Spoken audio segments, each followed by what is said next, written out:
Hello students, जैसा मैंने आप लोगों को कहा था कि हम 10th के सारे सेगमेंट यानी history, political science, economics, geography सबको एक साथ ही लेके चलेंगे। तो जैसा अभी तक हमने हिस्ट्री का एक चैप्टर, इकोनॉमिक्स का एक चैप्टर, पॉलिटिकल साइंस का एक चैप्टर ऑलरेडी फिनिश कर लिया है, तो उसी सीक्वेंस को आगे बढ़ाते हुए आज से हम शुरू करेंगे ज्योग्राफी। और ज्योग्राफी का पहला चैप्टर, 10th के ज्योग्राफी का पहला चैप्टर, जैसा आप लोगों को भी पता है, वो चैप्टर है रिसोर्स एंड डेवलपमेंट। तो इसकी शुरुआत करेंगे। एक्चुअली में इस ज्योग्राफी की जो जर्नी है 10th की, उसमें बहुत अच्छे से आप समझने की कोशिश कीजिएगा।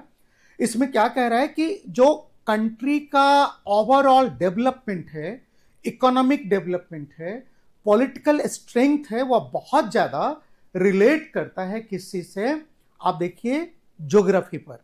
ज्योग्राफी यानी आपके जो रिसोर्सेज हैं, जो आपके आसपास हैं। सिंपल सा एक लॉजिक है कि किसी भी कंट्री का इकोनॉमिक डेवलपमेंट डिपेंड करता है रिसोर्सेज पर, एंड पॉलिटिकल डेवलपमेंट डिपेंड करता है उसका इकोनॉमिक डेवलपमेंट पर। सो ओवरऑल कोई भी कंट्री कितना पॉलिटिकली डेवलप्ड है, स्ट्रांग है, कितना वह डोमिनेट कर पा रहा है वर्ल्ड पॉलिटिक्स को, जियो पॉलिटिक्स को, यह बहुत ज्यादा डिपेंड करता है आपके यहां किस तरह का रिसोर्सेस है, किस तरह के रिसोर्सेस हैं, उसकी अवेलेबिलिटी कितनी है, उसकी क्वालिटी कैसी है, इन सारी चीजों पे। सो अगर इन शॉर्ट कहें तो रिसोर्सेस अल्टीमेटली रिस्पॉन्सिबल है आपके टोटल ग्रोथ डेवलपमेंट। सो उसी पर बेस्ड है यह चैप्टर। देखिए, जैसे आप चैप्टर देखेंगे ज्योग्राफी का, पहला चैप्टर है रिसोर्सेज एंड डेवलपमेंट, यानी उसमें कई तरह के रिसोर्सेज की बात होगी। फिर उसके बाद आप देखेंगे वाटर रिसोर्सेज, फिर forest and wild life resources, फिर एग्रीकल्चर, फिर आप देखेंगे मिनरल्स, फिर आप देखेंगे मैन्युफैक्चरिंग। कहीं ना कहीं यह सारा सीक्वेंस में है, रिसोर्सेज की ही बात कर रहा है।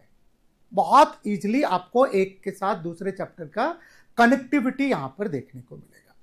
तो बहुत सिंपल कि आज के इस चैप्टर में हम जो रिसोर्स एंड डेवलपमेंट है, उस चैप्टर में हम क्या क्या पढ़ेंगे। ये सबसे पहला कि रिसोर्सेज क्या है, ये पढ़ेंगे।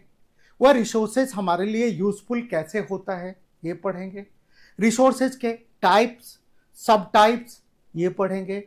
लैंड और सॉइल रिसोर्सेज के बारे में पढ़ेंगे। किस तरह से रिसोर्सेज का हम प्रॉपर यूटिलाइजेशन कर पाए, क्योंकि रिसोर्सेज लिमिटेड है। वह किस तरह से आप देखेंगे कि वह डिप्लीट हो रहा है, एंड रिसोर्सेज का एक्सप्लॉयटेशन किस तरह से हमारे इकोलॉजी को डिस्टर्ब कर रहा है। तो रिसोर्सेज का एक्सप्लॉयटेशन तरीके से सिस्टमेटिकली कैसे हो, इसका हम यूज कहाँ कहाँ कर पाएंगे, रिसोर्सेज पर डेवलपमेंट किस तरह डिपेंड करता है, सॉइल और लैंड रिसोर्सेज क्या है, कितने तरह से उसको हम यूज करते हैं, उसका पैटर्न क्या है, और उसको हम कंजर्व कैसे करेंगे। तो एक एक चीज हम सीक्वेंस में शुरू करते हैं, पहले कि रिसोर्स क्या है वहां से, और फिर हम आगे बढ़ते हैं। आज का जो लेक्चर है वो कन्फाइंड है रिसोर्सेज के क्लासिफिकेशन तक। उसमें भी आपको जितना पॉसिबल हो पाया है उतना क्लासिफिकेशन की हम बात करेंगे। So let us start the journey. पहला ये है कि रिसोर्स आखिर है क्या, किसको कहेंगे हम रिसोर्स। क्या रिसोर्स को हिंदी में अगर कहें तो हिंदी में इसका मतलब होता है संसाधन। रिसोर्स को हम हिंदी में जनरली कहते हैं संसाधन। हिंदी में इसको जनरली हम कहते हैं संसाधन। दिस इज नोन एज संसाधन। आपको थोड़ा सा समझ में आया होगा कि साधन मतलब मीडियम, और जो हमारे आसपास है वह किस संसाधन का मतलब होता है गुड्स, जो आपके पास चीजें अवेलेबल है, थिंग्स। तो मतलब रिसोर्स का मतलब वो सारी चीजें जो आपके पास अवेलेबल है और आपके नीड्स को सेटिस्फाई करती है। अगर डिफिनीशन की बात करें तो ये बहुत कुछ कहता है कि everything that is available in our environment, in our surroundings, that can satisfy our needs provided they are technologically accessible, economically feasible and culturally acceptable. अब आप ध्यान रखिए, क्या कह रहा है कि वो सारी चीजें रिसोर्स है जो हमारी नीड्स को सेटिस्फाई करती है, बट इसमें परंतु लगा हुआ है। वो सारी चीजें, एवरीथिंग, जिसको भी, जो भी चीज आप अपने आसपास देख पाते हैं, नदी, तालाब, झरने, पार्क, बिल्डिंग, घर, टेबल, कुर्सी, बेंच, कॉपी, किताब, books, pen, chair, everything is resource. Everything is resource that ultimately satisfies our needs, that fulfills our need। जो हमारी जरूरतों को पूरा करता है वो सब रिसोर्स है, लेकिन उसके साथ शर्त ये लगी हुई है, तीन चीजें, तीन शर्त है कि वह टेक्नोलॉजिकली एक्सेसिबल हो, दूसरा इकोनॉमिकली फिजिबल हो, और तीसरा कल्चरली एक्सेप्टेबल हो। बात यहीं आके रुक जाती है। सब कुछ रिसोर्स है, लेकिन वह रिसोर्स हमारे लिए काम तब करेगी। सपोज कीजिए कि कोई ऐसा मिनरल जो हमारे यहां नीचे, बहुत जमीन के नीचे, बहुत नीचे है, 15-20 किलोमीटर के नीचे है हमारे कंट्री में, जो मिनरल्स है, रेयर अर्थ मिनरल्स की बात हो रही है आजकल, जो 17 मिनरल्स का एक कंबाइंड फॉर्म है, कॉम्बिनेशन है, रेयर अर्थ मिनरल्स, उसकी बात हो रही है बहुत कल इंटरनेशनल मार्केट में, वो है। लेकिन वह हमारे पास वह सफिशिएंट, या हमारे पास वह डेवलप्ड फॉर्म ऑफ टेक्नोलॉजी नहीं है जो नीचे जाकर 17 किलोमीटर अंदर जाकर अर्थ के सरफेस में, क्रस्ट में जाकर उसको एक्सट्रैक्ट कर पाए। तो रिसोर्सेस रहने का कोई मतलब ही नहीं है। एक छोटा सा एग्जांपल और देता हूं मैं। आप लोगों ने सब झारखंड का नाम सुना होगा, you must have heard of Jharkhand. ये झारखंड का नाम आप लोगों ने सुना होगा। झारखंड 2000 में, नवंबर 2000 में बिहार से अलग होके एक राज्य बना था, और यह इसलिए बना था कि वहां रिसोर्सेज, मिनरल रिसोर्सेज, कोल, आयरन, माइका, बॉक्साइट, बहुत सारे रिसोर्सेज हैं, रिच है। और कहा यह जाता था, पॉलिटिकली ये बात कही गई कि उस रीजन का डेवलपमेंट नहीं हुआ उतना जितना कि होना चाहिए था। सो बिहार से इसको अलग करो, एक अलग स्टेट बनाओ। बन गया। दूसरे स्टेट्स भी बने थे, उत्तराखंड भी उसी साल बना था, और छत्तीसगढ़ भी एमपी से कट के उसी साल बना। याद रखिएगा 2000 में नवंबर में झारखंड, छत्तीसगढ़ और उत्तराखंड जो हमारे राज्य हैं वो बने थे। अब एक प्रश्न ये उठता है कि झारखंड का जो नामकरण हुआ वह हुआ वहां के एक कोल माइंस के रूप में, जो कोल माइंस के नाम पर। यहां कोल माइंस, जैसे मैंने कहा, ये झरिया एक कोल माइंस है। झरिया ये बहुत बड़ा, एशिया का लार्जेस्ट कोल माइंस था झरिया में, और वहां से इसका नामकरण हुआ। झारखंड का जो नेमिंग हुआ उसी पर बेस्ड था। झरिया में कोल माइंस और वर्ल्ड फेम का था, एशिया में सबसे बड़ा था। बहुत ही डेवलप्ड क्वालिटी का वहां पर कोल अब भी मिलता था। कोल के टाइप्स अगर देखें तो आपने सुना होगा एंथ्रासाइट, बिटुमिनस, लिग्नाइट और पीट। तो वहां एंथ्रासाइट और बिटुमिनस जो बहुत ही परफेक्ट फ्यूम, बहुत ज्यादा एक इंटेंस फ्यूम रिलीज करता है, उसमें बहुत ज्यादा हीट रिलीजिंग कैपेसिटी होती है। पीट वगैरह थोड़ा खराब होते हैं क्योंकि उसमें स्मोक ज्यादा इमिट होता है। ये डिपेंड करता है, अच्छा ये बात भी जान लीजिए कि ये डिपेंड करता है कि कौन सा कोल को फॉर्म होने में कितना टाइम लगा है। जो ज्यादा लंबा जियोलॉजिकल पीरियड लिया है फॉर्म होने में, वह ज्यादा सप्रेस्ड होने के कारण उसमें मॉइस्चर कम होगा, तो वो फाइन क्वालिटी का होगा। जो रिसेंटली फॉर्म हुआ है उसमें मॉइस्चर होगा और वह बहुत क्वालिटी अच्छा नहीं होगी। तो झरिया में फाइन क्वालिटी का आप क्या था, कोल्स। और इस कोल्स आपको बहुत ज्यादा इंडस्ट्री के लिए आज भी आपको एनर्जी, जो अगर आप देखें इलेक्ट्रिसिटी प्रोड्यूस होती है कंट्री में, जिस पर हमारी पूरी इंडस्ट्री और हमारा पूरा ट्रांसपोर्ट चलता है, जो हमारी इकोनॉमी रन करती है, उसके लिए एनर्जी की जरूरत होती है। और एनर्जी का एक मेजर सोर्स आज भी कोल ही है, जो एनटीपीसी से कोल के रूप में एनर्जी में कन्वर्ट होकर आता है। नेशनल थर्मल पावर कॉरपोरेशन, वो आज भी रॉ मटेरियल कोल को यूज करता है इलेक्ट्रिसिटी जनरेट करने के लिए, और आज भी लगभग 70% आपका एनर्जी सप्लाई, इलेक्ट्रिसिटी सप्लाई इसी एनटीपीसी से, कोल के माध्यम से ही होता है। तो इंडस्ट्री भी चलती थी, सब कुछ होता था। अब यह झरिया बहुत बड़ा मेजर सप्लाई था, लेकिन अचानक झरिया में कोल माइंस में अंदर आग लग गई। हमारा जो भी रिसोर्स था वह आग में जलना शुरू हुआ, और अनफॉर्चुनेटली हमारे पास कोई टेक्नोलॉजी नहीं है उस अंडरग्राउंड आग को बुझाने के लिए। तो रिसोर्स तो है, पड़ा हुआ है, जो इंडिया की बहुत नीड्स को, क्या कहते हैं, एनर्जी नीड्स को आगे 40 साल 50 साल फुलफिल कर सकता था, लेकिन आग लगने के कारण वह खत्म हो गया, उसको बंद कर देना पड़ा। रिसोर्स था लेकिन हम यूज नहीं कर पा रहे। मैंने जी कहा कि अगर सपोज कीजिए कि अर्थ के क्रस्ट में अंदर 15 किलोमीटर 20 किलोमीटर पर मिनरल्स है, फॉसिल फ्यूल्स है, हमें जरूरत है, गोल्ड है, सिल्वर है, निकाल सकते, बट हमारे पास टेक्नोलॉजी नहीं है। 4 किलोमीटर से अंदर तो हम जा ही नहीं पाए। रसिया 11-12 किलोमीटर तक अंदर जा पाया, ड्रिल कर पाया, तो हमारे पास टेक्नोलॉजी नहीं है। इसीलिए टेक्नोलॉजी से एक्सेसिबल जब तक वह रिसोर्स नहीं होगा, जब तक उसका एक्सट्रैक्शन नहीं होगा, हमारे यूज का नहीं है। भाई बहुत सिंपल है, किताब में लिखा हुआ है सब कुछ, आपको पढ़ना आना चाहिए ना, तब ना नॉलेज होगी।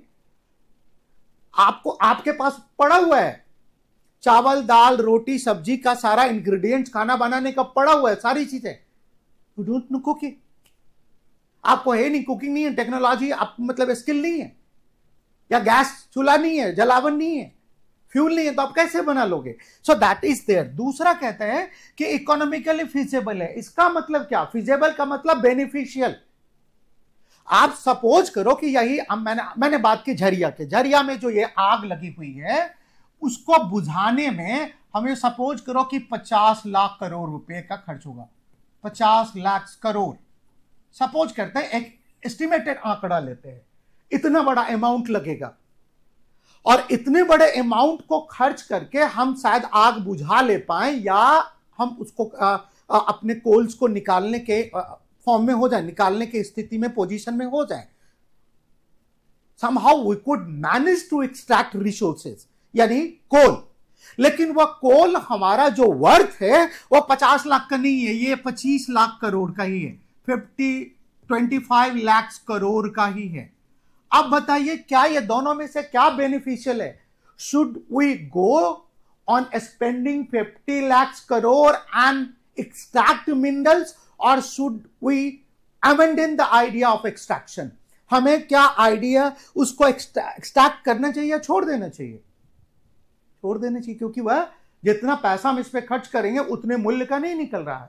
सपोज कीजिए कि हम जा रहे हैं, एक्सट्रैक्ट कर रहे हैं मिनरल एक्सट्रैक्ट कर रहे हैं, कहीं से पॉसिबल है, लेकिन पता चला कि उसका क्वालिटी बढ़िया नहीं है, हमारे यूज का नहीं है, या उसमें बहुत कम मिनरल्स है, हमने लगा दिया वहां ह्यूमन डिस्प्लेसमेंट। सपोज कीजिए जहां पर ह्यूमन, ये है, ये एक ह्यूमन सेटलमेंट है, यहां पर ह्यूमन सेटलमेंट है, यहां ह्यूमन सेटलमेंट है, और यहां पर आपको मिनरल्स मिल गया, आप एक्सट्रैक्ट करने जाओगे तो आपको ह्यूमन सेटलमेंट को वहां से डिस्प्लेस करना होगा, इन्वेस्टमेंट टेक्नोलॉजी में पूरे सारी चीजें लगानी पड़ेगी। और पता चला जितना हमने लगाया 5000 करोड़, और जब हमने मिनरल्स देखा वहां से बाद में पता चला कि मिनरल्स तो ये 1000 करोड़ के आसपास के वर्थ का भी नहीं है, वैल्यू का भी नहीं है। तो हम इतना रिस्क लेंगे क्या? नहीं लेंगे ना। तो रिसोर्सेज का जमीन में है, उसको निकालने के लिए लैंड में, सरफेस में, क्रस्ट में है, अर्थ में है, उसको वहां से निकालने के लिए जो टोटल कॉस्ट उस पर इनकर होगा, उससे ज्यादा वर्थ का वो मिनरल होना चाहिए, रिसोर्स होना चाहिए, तभी तो उसका फायदा है। अदरवाइज क्या फायदा है? हम क्यों निकालेंगे? फिर इतने में तो बाहर से हम इंपोर्ट कर लेंगे ना, क्योंकि रिसोर्सेज को आप देखिए, रिसोर्सेज का मतलब है कि वह या वायबल हो, फिजिबल हो। और तीसरा जो टर्म कह रहा है कि it should be culturally acceptable. कई बार रिसोर्स है जो आपकी नीड को सेटिस्फाई कर सकती है, but your culture do not allow it, your culture does not permit, your culture does not allow it. Very simple, बहुत इजी है अंडरस्टैंड करना। कैसे? एक छोटा सा एग्जांपल आम दिन के एग्जांपल से बताए। देखिए, कई बार जैसे इंडिविजुअल नीड्स की बात कीजिए, सपोज कीजिए कि मैं एक नॉन वेजिटेरियन हूं, मेरे लिए non veg, fish, chicken, meat can be a resource that I can use to satisfy my needs. But the other people who are vegetarian, for them this chicken, mutton or fish, eggs are not resources. They won't use it because their culture do not allow them. Culture. दूसरा example लीजिए, आप एक और example लीजिए, suppose कीजिए, आप suppose कीजिए कि बहुत सारा ऐसा चीज है इंडिया में जो बहुत प्रेशियस है। जैसे सपोज कीजिए आप मैरिजुआना का प्रोडक्शन, गांजा, भांग और दूसरे ऐसे जो ड्रग्स है उसका प्रोडक्शन होता है चोरी छुपे, बहुत कॉस्टली बिकता है, लेकिन गवर्नमेंट इसे अलाउ नहीं करती, हमारा कल्चर भी अलाउ नहीं करता इन चीजों को हम करें, हमारे कल्चर का पार्ट नहीं है ये। तो वह रिसोर्स है, पैसा मिलता है उससे, लेकिन नहीं कर सकते, हम नहीं करेंगे, तो ये कल्चरली और लीगली भी अलाउड नहीं है, तो हम उसे रिसोर्स नहीं कह सकते। जैसा मैंने कहा कि बहुत बार कल्चर उस बात को अलाउ करे, बहुत सिंपल है ना यह चीज समझना कि हमारे लिए एक वेजिटेरियन जो है उनके लिए ये चिकन, फिश और मटन रिसोर्स नहीं है, एक के लिए है, तो कल्चर जब अलाउ करे वो भी जरूरी है रिसोर्सेज के लिए। अब देखिए कि रिसोर्सेज क्या है, समझिए कि हम लार्जली डिपेंड करता है हमारा डेवलपमेंट, जैसा मैंने पहले कहा, जितना resource they are directly proportionate, resources and development are related, directly proportionate to each other. जितना रिसोर्स होगा उतना ही डेवलप करेंगे, जितना रिसोर्स है उतना डेवलप करेंगे, जितना अगर आपका डेवलपमेंट यहां है तो इसका मतलब आपको रिसोर्सेस मिला है, आप टेक्नोलॉजिकली एडवांस है, ये सारी चीजें हुई है। अगर आप डेवलपमेंट में नीचे हैं, इसका मतलब आपके पास रिसोर्स या तो नहीं है या फिर आप रिसोर्सेज का एक्सप्लॉयटेशन नहीं कर पाए। तो इसका मतलब सिर्फ रिसोर्सेज का होना ही नहीं, रिसोर्सेज के साथ साथ जो दूसरी चीजें हैं जो आपको डेवलपमेंट के लिए काबिल बनाती है, that gives you the opportunity to develop, that makes you to develop, वो क्या है? A human being in themselves are resources. हम खुद भी एक रिसोर्स हैं और हम अपने लिए रिसोर्स क्रिएट करते हैं। होता क्या है कि हमारे पास जो भी चीजें अवेलेबल है मार्केट में, जो भी चीजें हमारे सराउंडिंग्स में अवेलेबल है, आप देखिए वो सारी चीजें फिजिकल एनवायरनमेंट जिसे हम नेचर के रूप में कहते हैं, ये नेचर है, नेचर या इसे हम फिजिकल एनवायरनमेंट कहते हैं।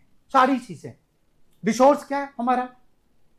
Water, air, land, soil, forest, minerals, ये सारी चीजें।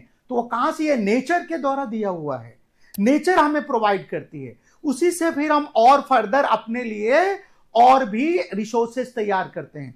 तो ये नेचर है, ये नेचर से अपने आप रिसोर्स तैयार नहीं होगा, या नेचर अपने आप हमारे पास नहीं आएगा कि आप उसे यूज कीजिए। नेचर जिस फॉर्म में है आप उस फॉर्म में उसको यूज नहीं करेंगे, पहाड़ को यूज नहीं करेंगे, उसे तोड़ के पत्थर या कंक्रीट के फॉर्म में, पेबल्स के फॉर्म में यूज करेंगे। अर्थ के नीचे आपको जो मिनरल्स है, फॉसल फ्यूल्स है, गोल्ड है, सिल्वर है, वो अपने आप आके आपके पास नहीं है, आपको एक्सट्रैक्ट करना पड़ेगा। कोल है, आयरन है, आपको निकालना पड़ेगा। फॉरेस्ट अपने आप नहीं यूज होगा, उसे टिम्बर आपको निकालना पड़ेगा। तो है क्या? ये नेचर जो है, जो एनवायरमेंट है, उससे आप देखिए एक तरफ नेचर, दूसरी तरफ हम यानी ह्यूमन बीइंग्स उस टेक्नोलॉजी, जो हमारे पास टेक्नोलॉजी है, उसका इस्तेमाल करते हैं। तो होता क्या है कि नेचर से ह्यूमन बीइंग नेचर को टेक्नोलॉजी की मदद से एक्सप्लॉइट करता है और फिर इंस्टीट्यूशंस क्रिएट करता है। यहां मतलब नेचर यानी जो आपका एनवायरमेंट है, जो रिसोर्सेज है, नेचुरल रिसोर्सेज, चाहे वह अर्थ हो, अर्थ से रिलेटेड सॉइल, लैंड हो, फॉरेस्ट हो, वाटर हो, एयर हो, जो भी हो, उसको नेचर से हम क्या करते हैं? टेक्नोलॉजी की मदद से, टेक्नोलॉजी की मदद से, कौन? Human being. टेक्नोलॉजी की मदद से ह्यूमन बीइंग उसको एक्सट्रैक्ट करता है, फिर उसी टेक्नोलॉजी की मदद से इंस्टीट्यूशंस या गुड्स या कमोडिटीज फॉर्म करता है। ये दोनों तरफ से हो सकता है, ध्यान रखिएगा। ये हम इंस्टीट्यूशन भी हमें प्रोवाइड, इंस्टीट्यूशन का मतलब गवर्नमेंट की इंस्टीट्यूशंस की बात हो रही है, गवर्नमेंट इंस्टीट्यूशंस, गवर्नमेंट का परमिशन, सो उस नेचर को एक्सप्लॉइट करने के लिए हमें टेक्नोलॉजी चाहिए और गवर्नमेंट के परमिशन चाहिए, इंस्टीट्यूशंस का, गवर्नमेंट के डिफरेंट ऑर्गन्स का या गवर्नमेंट के डिफरेंट एडमिनिस्ट्रेटिव सिस्टम का परमिशन चाहिए। तो उसके साथ मिलकर ह्यूमन बींग्स यानी हमारे लोग फिर अलग से हमारे लिए कमोडिटीज या गुड्स बनाते हैं। सो नेचर अपने आप एक्सप्लॉइट नहीं होगा। ये किन चीजों पर डिपेंड करेगा पूरा डेवलपमेंट, कि आपके पास किस तरह का रिसोर्सेज है, दूसरा यानी इन्वायरमेंट नेचुरल कितना है आपके पास टेक्नोलॉजी किस लेवल का है, इस बात पे भी डिपेंड करेगा। आपके पास रॉ मटेरियल है या नहीं, यानी आपके पास वो नेचर का रिसोर्स है या नहीं। पहली बात देखिए, डेवलपमेंट का लेवल किस बात पर डिपेंड करेगा? डेवलपमेंट का लेवल इस बात पर डिपेंड करेगा कि आपके पास नेचर में, इन्वायरमेंट में क्या क्या चीजें हैं और कितनी है, किस क्वालिटी की है, क्या क्या है, कितनी है और किस क्वालिटी के। What are the resources you have, what are the natural things you have and what quality does it have, इसका क्वालिटी क्या है and how much it has, कितना है, व्हाट किस टाइप का, क्वालिटी एंड क्वांटिटी, ये तीनों चीजें। फिर डिपेंड करता है कि किस तरह का, किस लेवल का आपके पास टेक्नोलॉजी है। अगर आपके पास एक सोफिस्टिकेटेड, एक एडवांस टेक्नोलॉजी है तो आप रिसोर्सेज को प्रॉपरली एक्सप्लॉइट करते हैं बिना ज्यादा वेस्टेज के। और फिर आपके पास ये ह्यूमन बींग्स लेवल यानी स्किल्ड लेबर किस लेवल का है, प्रॉपरली स्किल्ड है, अनस्किल्ड है, तो उस टेक्नोलॉजी का इफिशिएंटली यूज कर पा रहा है और फिर हमारे लिए उसी तरह से गुड्स या रिसोर्सेज तैयार होगा। तो ये एक प्रोसेस है जिसके सेंटर में ह्यूमन बींग्स है। जिसके सेंटर में कौन है? Human beings. Human beings in themselves, we are in our self resources. हम नेचर को एक प्रॉपर टेक्नोलॉजी की मदद से, नेचर को प्रॉपर टेक्नोलॉजी की मदद से हम क्या करते हैं? एक्सप्लॉइट करते हैं और यूज करते हैं। हम क्या कहते हैं? नेचर को कन्वर्ट करने के लिए इन गुड्स एंड कमोडिटीज, ये हमने देखा। अब जो हमारे पास टोटल रिसोर्सेज है, millions and millions of resources है, बहुत रिसोर्सेज है। ये आप जब देखते हैं पानी, पहाड़, नदियां, समंदर, ocean, sea, rivers, plenty of resources, forest, बहुत सारा। आपको लगता होगा ये तो फ्री में है, सांस लेते हैं, कोई पैसा थोड़ा नहीं लगता है। नहीं लगता ना। आप ब्रीथ करते हैं, एयर जो है वह ऑक्सीजन जो आप ब्रीथ करते हैं उसमें कोई पैसा थोड़ी नहीं देते हैं, देना पड़ता है बच्चे। कोविड के समय ऑक्सीजन का सिलेंडर बिक रहा था। वैसे तो नॉर्मली हम we do not value them, in general we do not value them. जब कोविड-19 आया था और लोगों को रिस्पिरेटरी प्रॉब्लम हुई थी, जब ये पैंडेमिक आया था, सांस रुक रही थी लोगों को, तो ये ऑक्सीजन बिक रहा था सिलेंडर के फॉर्म में। आज आप समझते हैं, आज से 20 साल पहले, 25 साल पहले जब आप कहते गांव देहात में, ये रूरल एरियाज में जाकर कि भाई शहर में पानी बिकता है, तो लोग आपका मजाक उड़ाते कि पानी भी बिकता है। आज देखिए बिस्लरी का बोतल, और आपने सुना होगा विराट कोहली 600 रुपए लीटर का पानी या उससे ज्यादा महंगे का पीता है। कोई एक्वाफिना पीता है, कोई बिस्लरी पीता है, कोई पता नहीं किनले का या किसका रेल नीर पीता है। पानी बिकता है गांव में, खैर अभी भी नहीं बिकता। तो रिसोर्सेज आपका धीरे धीरे, या क्यों ऐसा क्यों? फ्री गिफ्ट नहीं है जैसा हम समझते हैं। आज जो चीजें, आज से 25 साल पहले पानी भी फ्री गिफ्ट समझा जाता था, वाटर फ्री गिफ्ट समझा जाता था। ये जो जलावन है गांव देहात में, वह फ्री समझा जाता था। काउडंग से बना हुआ फ्यूल या फिर ट्रीज को काटकर, उसके ब्रांचेस को काटकर जलाना, यह फ्री समझा जाता था आज से 40-50 साल पहले। जब लोगों ने शुरू की होगी लाइफ, एक सेटल लाइफ, तो उनके लिए सारी चीजें फ्री ही थी। आज हर एक चीज का वैल्यू तय हो गया। क्यों तय हो गया? क्योंकि लोगों को पता चल गया ये जितनी चीजें हैं वो हमारी नीड्स को सेटिस्फाई करती है, हमें फैसिलिटेट करती है। नीड्स तो आपको रोटी, कपड़ा और मकान बहुत बेसिक है, हमें फैसिलिटीज देती है। अगर मैं यूं कहूं कि रिसोर्सेज आपको एक कंफर्टेबल लाइफ देती है, तो I am not wrong in that. ये आपके नीड्स को सेटिस्फाई करने में तो बहुत कम रिसोर्सेज की जरूरत होती है। हम रादर अपने फैसिलिटीज, कंफर्ट्स के लिए रिसोर्सेज का यूज करते हैं। ये एसी, ये कूलर, ये हीटर ठंडी में, या शूज, ये बाकी चीजें, कार, ये बस, ये मेट्रो, हम अपने कंफर्ट के लिए, ये प्लेन हम अपने कंफर्ट के लिए यूज करते हैं। नीड्स तो बहुत मिनिमम होती है। तो अब रिसोर्सेज का जितना रिसोर्स होगा उतना ज्यादा आप फैसिलिटेटेड होंगे, तो सब कोई रिसोर्सेज को एक्वायर करना चाहेगा। तो अब जैसे ही लोग ज्यादा से ज्यादा एक्वायर करना चाहेंगे तो फ्री कहां रह गया, फिर तो उसमें वैल्यू ऐड हो गया। तो सपोज कि आप बिल्कुल समझिए कि ये रिसोर्सेज, आज के डेट में रिसोर्सेज अगर आप देखोगे तो रिसोर्सेज अब फ्री गिफ्ट नहीं है, ये बहुत वैल्यूएबल है। और इसीलिए आप देखेंगे कि ये ह्यूमन एफर्ट, कितना ज्यादा एफर्ट लगता है इसको जमीन से कोल को निकालने में, कितना ज्यादा जमीन से आयरन को निकालने में, गोल्ड को निकालने में। रिवर पर आप क्या कहते हैं, एक डैम बनाकर चैनलाइज करके कैनाल्स निकालकर दूर दूर तक आपके खेतों को सींचने में कितना मेहनत लगता है कि टरबाइन चलाकर वो टेक्नोलॉजिकली एडवांस करके वहां पर मल्टीपर्पस प्रोजेक्ट बनाकर बिजली का सप्लाई दूर दराज तक करने में। आप सोचो कितने साल का मेहनत लगा होगा कंप्यूटर और टेलीविजन और क्या कहते हैं ये मोबाइल फोन्स बनाने में। आज आपको बहुत इजीली यूज कर रहे हैं आप, लेकिन ये रिसोर्सेज एक बहुत मेहनत के बाद और कई सालों के एफर्ट के बाद आज इस फैसिलिटीज तक आया है। और हर एक चीज की कीमत होती है फ्री में। अगर आप समझे फ्री की चीजों का तो कोई वैल्यू नहीं समझ पाता लोग, तो ये फ्री गिफ्ट ऑफ नेचर नहीं है। अगर आप देखेंगे कुछ दिन बाद इसी का हवाओं का भी मूल्य होगा। लोग अब एयर प्यूरिफायर घर में लगाना शुरू कर दिए ना, हो गया है ना। जिस तरह से एक्वा लगाते हैं पानी को साफ करने के लिए, एयर को साफ करने के लिए भी अब एयर प्यूरिफायर लगा रहे हैं लोग घरों में। अब समझ लीजिए क्या आ रहा है समय। तो फ्री गिफ्ट नहीं है और इतने सारे रिसोर्सेज हैं, तो हम इसको समझें कैसे, जाने कैसे।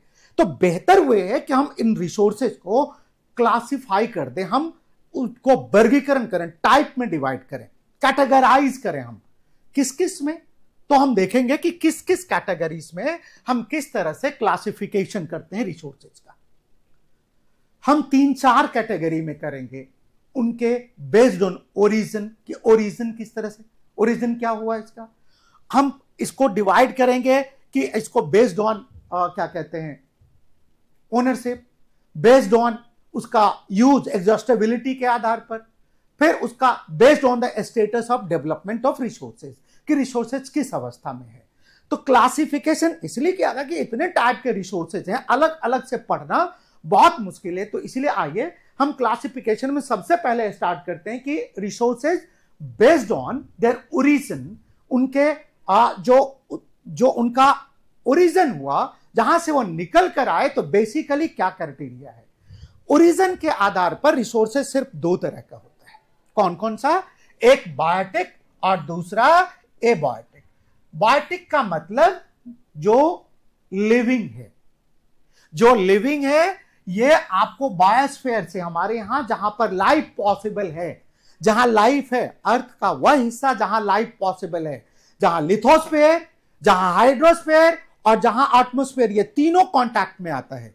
यानी जमीन, हवा और पानी जहां तीनों कांटेक्ट करता है वह कहलाता है बायोस्फीयर, जहां लाइफ सस्टेन कर सके।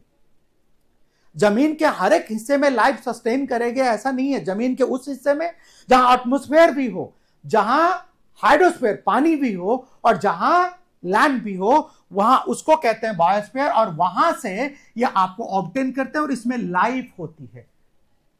ये रेस्पिरेटरी सिस्टम होता है, ये अपने जैसे दूसरे प्राणी को जन्म दे सकते हैं, रिप्रोडक्शन होता है इनका। अब इसमें क्या आता है देखिए, human beings, flora and fauna जो जंगल में है, फिशरीज यानी जो फिशेज है वगैरह, लाइव स्टॉक, ये सारे आपके जो भी आप अपने आसपास देखते हैं वह सारा जो बायोटिक है, जो अपने जैसे जो एक्सपैंड करता है, जो जिसका क्या कहते हैं डेवलपमेंट होता है, एक के बाद दूसरा जनरेशन आएगा, जो अपने जैसे दूसरे प्राणी को रिप्रोड्यूस करता है, जो लिविंग है, जो सांस लेता है वह। तो ये क्या है, ह्यूमन बीइंग्स देखते हैं हम, पेड़ पौधे हैं, जानवर हैं, ये सारे मछली, ये लाइव स्टॉक, ये सारा उसके एग्जाम्पल्स है। अपने आसपास देखिए ना बहुत सारे। फिर एबायोटिक क्या है, जो सांस नहीं लेता, जो अपने जैसे दूसरे को जन्म नहीं देता, रिप्रोड्यूस नहीं करता, वह एबायोटिक है। जो एक्सपैंड नहीं करेगा, बढ़ेगा नहीं, जिस फॉर्म में है उसी फॉर्म में रहेगा। तो यह क्या है, things composed of non living things, इनमें लाइफ नहीं होती, जैसे रॉक्स, मेटल्स, वाटर, ये सारे आपको देखिए, ये सारे क्या हैं, ये दिखाते हैं कि ये एबॉयटिक रिसोर्सेस हैं, इनमें लाइफ नहीं है। हाँ, वाटर में आपको एक्वाटिक लाइफ मिलेगा, उसकी बात नहीं हो रही, हम सिर्फ वाटर की बात कर रहे हैं। वाटर अपने आप में फिर वाटर जन्म नहीं देगा, ये अलग बात है कि ये दूसरे कैटेगरी में भी यूज हो सकता है। हाँ, एक बात ध्यान रखिए, ये जितने भी रिसोर्स हैं वह एक कैटेगरी में, एक आधार पर एक कैटेगरी में है, दूसरे कैटेगराइजेशन में, क्लासिफिकेशन में दूसरे में भी हो सकते हैं। जैसे वाटर एक क्या है, रिन्यूएबल रिसोर्स है, रिप्लेनिशेबल रिसोर्स भी है, तो उस कैटेगरी में भी इसका यूज हो सकता है। ध्यान रखिए बहुत अच्छे से। आइए नेक्स्ट हम देखें कि क्या है हमारा ऑन द बेसिस ऑफ एग्जॉस्टेबिलिटी। इसका मतलब कौन से ऐसे रिसोर्सेज हैं जो लिमिटेड हैं और जिनका लगातार यूज के बाद ये खत्म हो जाएंगे, वह है आपका एग्जॉस्टेबल। और वो जो आप लगातार यूज करते रहिए, ये अपने आप को रिप्लेनिश कर लेते हैं, जो अपने आप को फिर से रिप्लेनिश कर लेते हैं, रिन्यू हो जाते हैं। मैं एक चीज यही बता दूं आपको बहुत अच्छे से, सारे रिसोर्सेज क्या है, रिप्लेनिश करते हैं अपने आप को, लेकिन कुछ रिसोर्सेज ऐसे हैं जिनका जो रिप्लेनिश बहुत फास्ट होते हैं और कुछ जो बहुत स्लो फॉर्मेशन होता है उनका, they take a lot of time in the formation, a lot of time. जैसे फॉसिल फ्यूल है, आयरन है, कोल है, पेट्रोलियम है, इनका फॉर्मेशन बहुत टाइम लेता है, इसीलिए ये इनएग्जॉस्टेबल है, नॉन रिन्यूएबल है। जबकि दूसरे फ्लोरा एंड फौना है, ये रिन्यू करते हैं अपने आप को। वाटर अपने आप को रिन्यू बहुत जल्दी फास्ट कर लेते हैं। तो वो जिनका यूज करते करते जो खत्म होने की संभावना है, एग्जॉस्ट हो जाते हैं, जो रिप्रोड्यूस नहीं हो सकते, जो रिसाइकल्ड नहीं हो सकते, फिर आगे हम देखेंगे। तो याद रखिए, कैन बी रिन्यूड और रिप्रोड्यूस्ड बाय फिजिकल, केमिकल और अनदर मैकेनिकल प्रोसेस। जो आपको रिप्रोड्यूस होता है लंबा जियोलॉजिकल पीरियड, टाइम पीरियड के साथ, फिजिकल फैक्टर्स के कारण, केमिकल रिएक्शंस के कारण वो रिप्रोड्यूस हो जाते हैं। कुछ है कि they take a lot of geological period to be formed, वो नहीं होते, तो ये आप यूज नहीं करोगे, ध्यान रखो। एग्जांपल सोलर एनर्जी, ये देखो आप, विंड एनर्जी, फॉरेस्ट है, वाइल्ड लाइफ है, दे रिन्यू देमसेल्फ, रिप्लेनिश कर लेते हैं। वही जो नॉन रिन्यूएबल है, take millions of years in the formation, बहुत समय लगता है इनके फॉर्मेशन में। They cannot be replenished so quickly, so rapidly, fast नहीं होता। Lot of times are taken in the formation. तो इसमें आप देखेंगे कि ये रिन्यूएबल रिसोर्सेज क्या क्या है, आप देखिए, सम कैन नॉट बी, जैसे फॉसिल फ्यूल्स, जैसे आप देखेंगे मेटल्स है। इसमें एक चीज ध्यान रखिएगा आप, यहां पर आप इसमें से क्या है, थोड़ा सा अगर मैं पीछे आऊं तो इसमें से जो ये रिसोर्सेज है, some are not, can not be fossil fuels, और ये इसमें कुछ जो ऐसे हैं जो अगर आप देखोगे तो ये सोलर एंड विंड एनर्जी अगर आप देखोगे तो ये इसको अलग कैटेगराइज करें तो ये आपको फ्लो या कंटिन्यूअस रिसोर्स भी कहलाते हैं। ये फ्लो या कॉन्टिन्यूअस रिसोर्सेज भी कहलाते हैं, ये कॉन्टिन्यूअस रिसोर्सेज भी है। वही फॉरेस्ट एंड वाइल्ड लाइफ ये बायोलॉजिकल रिसोर्स हैं, इसको अलग कैटेगराइज कर सकते हैं। अब हमारा जो लास्ट है आज का, based on the basis of ownership, हम उसकी बात कर रहे हैं, यानी उस रिसोर्स का मालिक कौन है। मैं एक बात पहले ही क्लियर कर दूं, किसी भी कंट्री के टेरिटोरियल बाउंड्री में, यानी जो उसका एक्सटेंट है, लैटिट्यूडनल लॉन्गिट्यूडनल जो एक्सटेंट है किसी कंट्री का, उस कंट्री के अंडर लैंड बाउंड्री में जो भी रिसोर्स है वह सिर्फ देश का है। आप उसको यूज कर रहे हैं, आप अभी तत्काल उसके मालिक हैं क्योंकि गवर्नमेंट ने आपको वो अलॉट किया है, आप उसका रेवेन्यू देते हैं और आपको वो अलॉटेड है। बस जब चाहे जैसे चाहे गवर्नमेंट आपसे वह ले सकती है।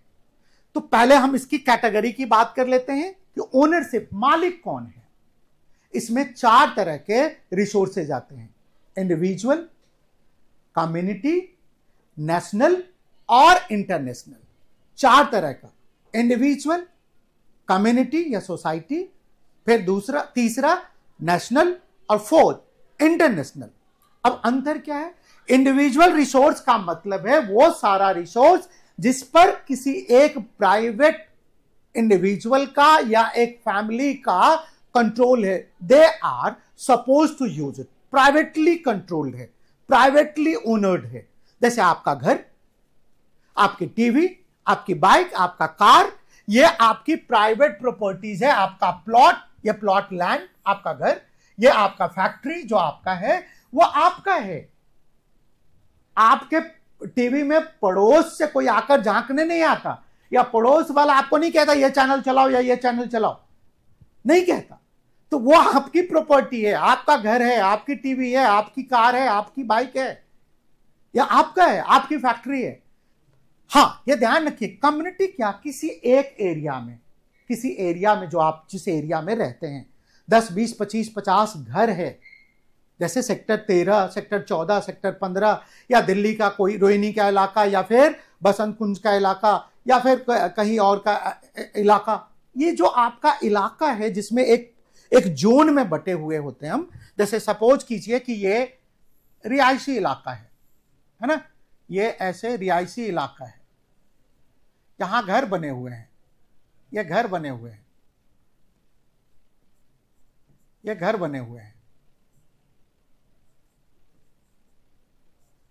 और इस बीच में एक बड़ा सा पार्क है। यहां घर बने हुए हैं, इस बीच में बड़ा सा एक पार्क है। ये क्या हो गया, ये पार्क उस एरिया के, इस एरिया के जितने लोग हैं सबके लिए ओपन है। आपका पार्क, आपकी कम्युनिटी का वो सेंटर, वह स्कूल, वह क्या कहते हैं म्युनिसिपैलिटी की बिल्डिंग, वह सब एक कम्युनिटी का है। वह आपके चलने वाले रोड्स पर उस कम्युनिटी में चलने वाला लाइब्रेरी, या ये सारी चीजें, पिकनिक स्पॉट, ये कम्युनिटी का है। वह आप उस कम्युनिटी के, उस सोसाइटी के, उस एरिया के सारे लोग जाकर उन रिसोर्सेज का इस्तेमाल करते हैं। Everyone has a equal access, everyone has a control, सब लोग उसका इस्तेमाल कर सकते हैं। ये ध्यान रखिएगा, वो एक्सेसिबल है सारे मेंबर्स को। Public parks, picnic spots, playground, जैसे ये देखिए, ये सब इस पार्क में, झूले में सब जाते हैं, बच्चे बूढ़े सब घूमने जाते हैं सवेरे इस क्या कहते हैं पार्क में। पिकनिक स्पॉट्स पर आप अपने फैमिली के साथ, बहुत सारे फैमिली, आप दिल्ली में जैसे यमुना फ्रंट अब धीरे धीरे डेवलप हो रहा है, वहां जाके लोग अब एंजॉय करना शुरू करेंगे।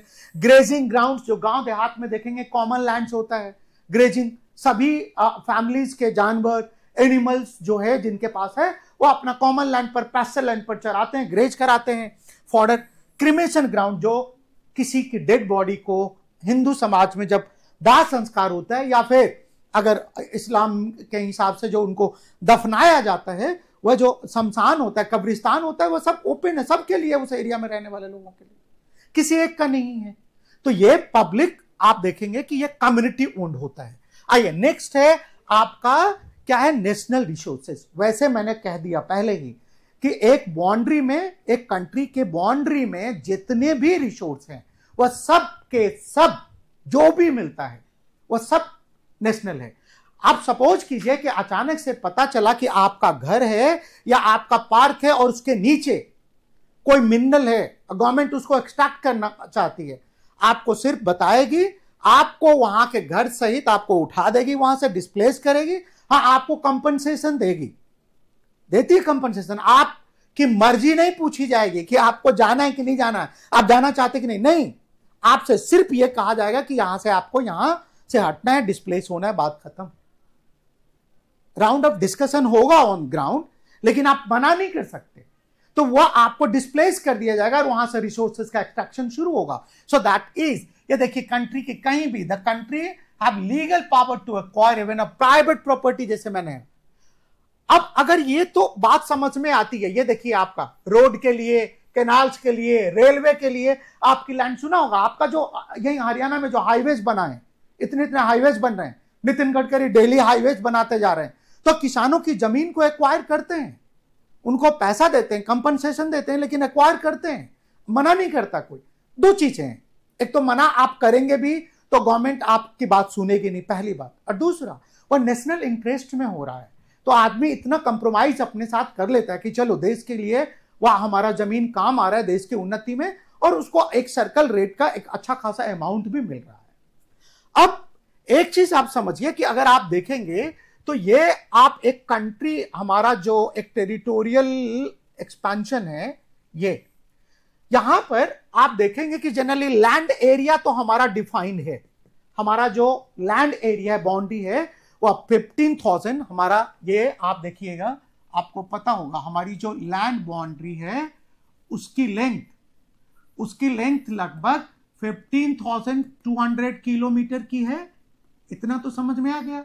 और जो हमारा कोस्टल लाइन है, कोस्टल बाउंड्री है, वह 7,516.6 किलोमीटर इतना है, यानी ये हमारा 7,516 किलोमीटर के आसपास है। तो इसमें वाटर बॉडीज में कैसे तय करेंगे क्या लिमिट है? तो ये हुआ कि यहां से जो आपका चारों तरफ जहां जहां से कोस्टल, हमारी 9 स्टेट्स ऐसी है जिसका कोस्टल बाउंड्री है। राइट फ्रॉम गुजरात से बात करें, गुजरात, महाराष्ट्र, गोवा, कर्नाटका, केरला, तमिलनाडु, आंध्र प्रदेश, उड़ीसा और वेस्ट बंगाल, ये जो 9 स्टेट्स हैं उनकी कोस्टल बाउंड्री है, यानी वह ओशन में, इधर बे ऑफ बंगाल, इधर अरेबियन सी और इधर इंडियन ओशन में इनका एक्सटेंशन ये प्रोट्रूड कर रहे हैं, ये घुस रहे हैं वहां तक। तो यहां बाउंड्री कैसे तय करेंगे? तो ये है कि 12 नॉटिकल माइल्स, 12 नॉटिकल माइल्स, यानी हम जब लैंड एरिया में डिस्टेंस को मेजर करते हैं तो किलोमीटर में, मीटर में, इसमें करते हैं, वहां क्या, या माइल्स में करते हैं। समंदर में क्या होता है, पानी, वाटर में क्या होता है, हम नॉटिकल माइल्स में इसको एक्सप्रेस करते हैं। 1 नॉटिकल माइल लगभग 1.85 समथिंग 2 या 3 के आसपास किलोमीटर होता है। इसीलिए देखिए ये जो 12 नॉटिकल माइल तक जो 22 किलोमीटर बनता है। तो यहां से ये लगभग, मैं यहां बहुत अच्छे से आपको क्लियर करना चाहता हूं, ध्यान रखिएगा, ये जो आप एरिया देखते हैं ये कंप्लीट इंडिया की अथॉरिटी है। ये बाउंड्री तो हम खींच नहीं सकते क्योंकि पानी है। तो ये जो कंप्लीट अथॉरिटी है इंडिया का, 12 नॉटिकल माइल इंडियन ओशन में, बे ऑफ बंगाल में, अरेबियन सी में, वह इंडिया का सॉवरेंटी है उस पर जो करना चाहे। मतलब उसमें चाहे वह न्यूक्लियर टेस्ट करना चाहे, कोई अपना आर्म्स पोजेस करे, न्यूक्लियर टेस्ट करने के लिए फिर परमिशन लेनी पड़ती है इंटरनेशनल अथॉरिटी की, ध्यान रखिएगा। वह अपने मरीन्स पोजीशन करना चाहे, अपने क्या कहते हैं कोई और एक्टिविटीज करना चाहे, कंप्लीट अपना क्या कहते हैं नेवी की एक्सरसाइजेज करना चाहे, कंप्लीट कर सकती है। वहां कोई इंटरनेशनल अथॉरिटी का कोई कंसर्न नहीं है। लेकिन इसके अलावा भी आगे चलकर आप देखेंगे कि यहां से, इस कोस्टल एरिया से, यहां से 200 किलोमीटर, जैसे आपको यहां ये दिखाया गया है 200 नॉटिकल माइल्स तक, ये जो आपको दिखाया गया है ये 200 नॉटिकल माइल्स तक, याद रखिएगा 200 नॉटिकल माइल्स तक ये जो है, यह एरिया भी इंडिया के कंट्रोल में ही होता है। उसी कंट्री के, नेशनल जो कंट्री है उसी के कंट्रोल में होता है। इसको क्या कहते हैं? यह कहलाता है आपका स्पेशल एक मिनट, इसको क्या कहते हैं? यह कहलाता है एक्सक्लूसिव, यह कहलाता है एक्सक्लूसिव इकोनॉमिक जोन। यह आपका एक्सक्लूसिव इकोनॉमिक जोन कहलाता है। क्या कहलाता है बच्चों? यह कहलाता है एक्सक्लूसिव इकोनॉमिक जोन। इसका क्या मतलब है? 12 किलोमीटर तक, मैंने जैसे बताया 12 नॉटिकल माइल्स तक, तो आप जो मर्जी करो, आप वहां अपने मिसाइल पोजीशन करो, आप अपना वहां पर क्या कहते हैं मरीन्स पोजीशन करो, आप वहां क्या कहते हैं नेवी का एक्सरसाइजेज करो, कोई दिक्कत नहीं है।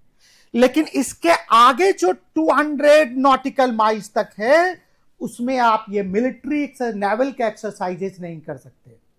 वह सिर्फ इकोनॉमिक एक्टिविटीज के लिए कर सकते हैं आप।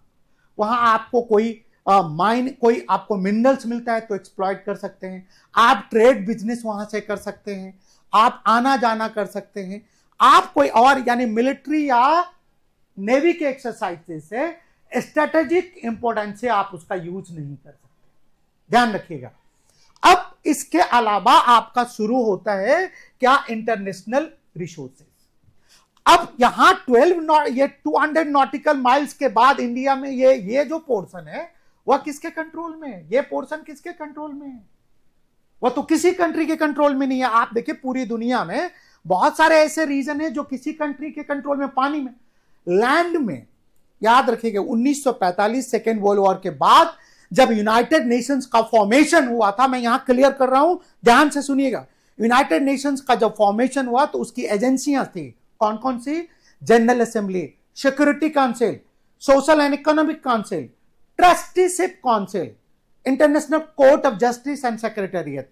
ये ट्रस्टीशिप काउंसिल का काम था कि उस समय दुनिया में जो भी एरिया, जो लैंड मास, जो धरती का टुकड़ा किसी कंट्री के कब्जे में नहीं था, वह सब यूनाइटेड नेशंस के पास रहेगा, जिसको ट्रस्टीशिप काउंसिल एक्वायर करेगी। लेकिन आज ऐसा है नहीं।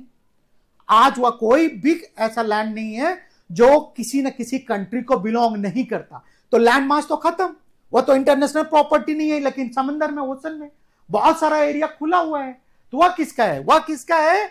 वह है यूनाइटेड नेशंस का। वह इंटरनेशनल प्रॉपर्टी है, वह इंटरनेशनल रिसोर्स है।